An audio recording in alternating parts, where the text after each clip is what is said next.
Indian സംഗീതത്തിലെ തന്നെ ഇതിഹാസ ഗായിക ആശാ ഭോസ്ലെ അന്തരിച്ചു. മുംബൈയിലെ ബ്രീച്ച് കാൻഡി ആശുപത്രിയിൽ ചികിത്സയിലിരിക്കുമ്പോഴായിരുന്നു അന്ത്യം സംഭവിച്ചത്. 92 വയസ്സായിരുന്നു. രാജ്യം പത്മവിഭൂഷണും ദാദാ ഫാൽക്കെ പുരസ്കാരവും നൽകി ആദരിച്ചിട്ടുണ്ട്. നാളെ വൈകിട്ട് ശിവാജി പാർക്കിലാണ് സംസ്കാരം. ആശാ ഭോസ്ലെയുടെ വിയോഗത്തിൽ പ്രധാനമന്ത്രി നരേന്ദ്രമോദിയും ലോക്സഭാ പ്രതിപക്ഷ നേതാവ് രാഹുൽ ഗാന്ധിയും അനുശോചനം രേഖപ്പെടുത്തി. പതിറ്റാണ്ടുകൾ നീണ്ടുനിന്ന അസാധാരണ സംഗീതയാത്ര സാംസ്കാരിക പൈതൃകത്തെ സമ്പന്നമാക്കിയെന്ന് പ്രധാനമന്ത്രി പറഞ്ഞു. ശ്രീനാഥ് ചന്ദ്രനാണ് ചേരുന്നത് വിവരങ്ങളുമായി മുംബൈയിൽ നിന്ന്. ശ്രീനാഥ്, എത്ര പറഞ്ഞാലും ഈ വാക്കുകൾക്കൊക്കെ അതീതം എന്ന് പറയുന്ന അതുപോലെയുള്ള ഒരു ദുഃഖത്തിലൂടെയാണ്, വല്ലാതെ വേദനിപ്പിക്കുന്ന ഒരു ദിവസമാണ് നമുക്ക് എല്ലാവർക്കും. അത് സംഗീതം പ്രേമികളെ സംബന്ധിച്ചിടത്തോളം കാലത്തിൻ്റെ ഒരു കുത്തൊഴുക്കിൽ മാറിപ്പോകാതെ എല്ലാ കാലവും സ്വയം നവീകരിച്ച് എക്കാലവും അങ്ങനെ നിത്യസാന്നിധ്യമായി നിന്നിരുന്ന ഒരാളെയാണ് നമുക്ക് നഷ്ടമാകുന്നത്. പറയൂ, ഇന്നിനി എന്തെല്ലാം കാര്യങ്ങളാണ് ഉണ്ടാവുക?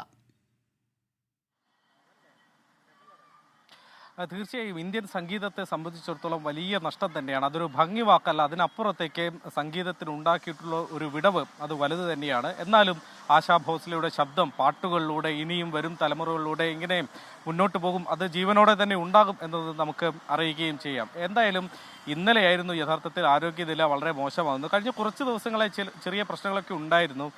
പൾമണറി ഇഷ്യൂസ്, ശ്വസന സംബന്ധമായ ചില ഇഷ്യൂസൊക്കെ പ്രശ്നങ്ങളൊക്കെ അവർക്ക് ഉണ്ടായിരുന്നു. ഇന്നലെ ICUവിൽ പ്രവേശിപ്പിച്ചു. ബ്രീച്ച് കാൻഡി ആശുപത്രിയിലാണ് അവരെ എത്തിച്ചത്.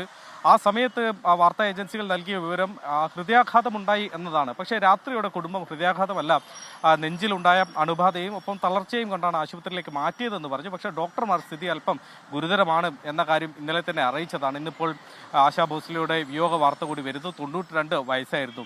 ഇപ്പോൾ ആശാ ഭോസ്ലെയുടെ മകൻ ഇനി അങ്ങോട്ടുള്ള ചടങ്ങുകളെ പറ്റിയുള്ള സൂചനകൾ നൽകിയിട്ടുണ്ട്. നാളെ രാവിലെ 11 മണിയോടെയാണ് വീട്ടിൽ പൊതുദർശനം ഉണ്ടാവുക. വൈകിട്ട് 4 മണിക്ക് ശേഷം മുംബൈയിലെ ശിവാജി പാർക്കിൽ സംസ്കാര ചടങ്ങുകളും നടക്കും എന്നത് അറിയിച്ചിട്ടുണ്ട്. പ്രമുഖർ, പ്രധാനമന്ത്രി, പ്രതിപക്ഷ നേതാവ് അടക്കമുള്ള പ്രമുഖരായ രാഷ്ട്രീയ നേതാക്കൾ, വിവിധ തുറകളിലുള്ള മേഖലകളിലുള്ള ആളുകൾ എല്ലാവരും തന്നെ ഈ ദുഃഖത്തിൽ പങ്കുചേരുകയും ചെയ്യുന്നു. ഇന്ത്യൻ സംഗീതത്തെ സംബന്ധിച്ചിടത്തോളം എത്രയും അധികം പാട്ടുകൾ റെക്കോർഡ് ചെയ്തതിൻ്റെ റെക്കോർഡ്, ഗിന്നസ് റെക്കോർഡ് അടക്കമുള്ള ഗായിക 12,000-ലധികം പാട്ടുകൾ പാടി 10-ാം വയസ്സിൽ തുടങ്ങിയതാണ് ഈ സംഗീത യാത്ര.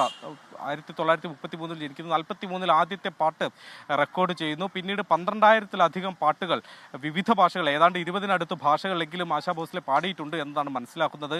മാത്രമല്ല ആശാ ഭോസ്ലെയുടെ കുടുംബം ഒരു സംഗീത കുടുംബമാണ്. ലതാ മങ്കേഷ്കറെ പോലെ ഇന്ത്യൻ സംഗീതത്തിൽ ഏറ്റവും ഉന്നതിയിൽ നിന്ന ഗായികയുടെ സഹോദരിയാണ് ആശാ ഭോസ്ലെ. ആശയാണോ ലതയാണോ, ആരാണ് ഏറ്റവും മികച്ച ഗായകർ എന്ന് പലപ്പോഴും അവരുടെ ആരാധകർ തമ്മിൽ പലപ്പോഴും തർക്കിക്കുന്നതൊക്കെ കാണാമായിരുന്നു. എന്തായാലും ഇന്ത്യൻ സംഗീതം കണ്ട ഏറ്റവും വലിയ പ്രതിഭകളിൽ ഒരാളായ ലത നേരത്തെ മടങ്ങി. പിന്നാലെ ഇപ്പോൾ ആശാ ഭോസ്ലെയും വിടവാങ്ങുമ്പോൾ അത് സംഗീത ലോകത്തിന് ഒരു ഭംഗി വാക്കിന് അപ്പുറത്തേക്ക് വലിയ നഷ്ടം തന്നെയാണ് സ്മിത. അതെ, എത്ര പറഞ്ഞാലും ആ വാക്കുകൾ കൊണ്ടൊന്നും നമുക്ക് പകരം വെക്കാനാകില്ല അത്രയ്ക്ക്.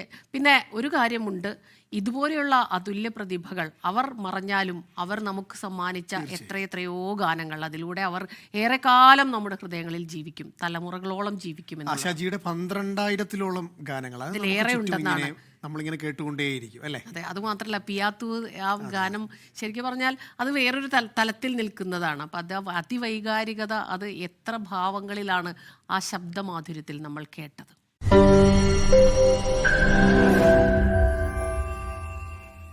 ലോകത്തെവിടെയായാലും ഏത് സമയത്തും 24 വാർത്തകളും ഓഗ്മെന്റഡ് റിയാലിറ്റി പാക്കേജുകളും എക്സ്പ്ലെയിനറുകളും വിശദമായി കാണാൻ ഞങ്ങളുടെ YouTube ചാനൽ നിങ്ങൾക്ക് സബ്സ്ക്രൈബ് ചെയ്യാം.